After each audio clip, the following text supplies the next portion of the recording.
Que recommandez-vous comme première contraception? Ça, c'est une très bonne question. En général, les patientes qui arrivent en consultation ont déjà une idée de ce qu'elles souhaitent comme contraception. Donc, en première contraception, ça dépend de l'âge.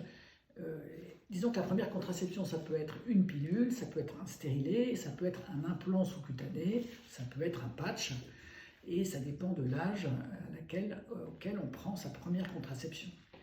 Le stérilet, ça nécessite un examen gynécologique. La pilule, c'est un moyen de contraception simple, sûr, qui a plein d'autres avantages puisqu'il a un bénéfice sur les règles, en particulier leur abondance ou la douleur. Elle peut avoir un effet bénéfique sur l'acné.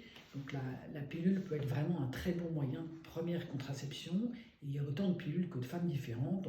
Après, le patch, c'est une espèce d'autocollant qu'on colle sur la peau et qui se change toutes les semaines, qui est très efficace et qui a comme inconvénient de ne pas être remboursé par la sécurité sociale et d'être assez cher.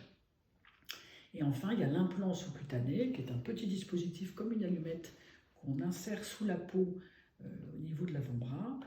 C'est une contraception à laquelle on n'a pas besoin de penser et qui peut être mise et rester en place pendant 3 ans. Donc l'avantage, c'est qu'on n'est plus embêté avec l'idée qu'il ne faut pas oublier de prendre sa pilule. L'inconvénient, c'est qu'elle peut donner chez certaines femmes des petits spottings, donc des traces de sang dans la culotte tous les jours ou un peu d'acné.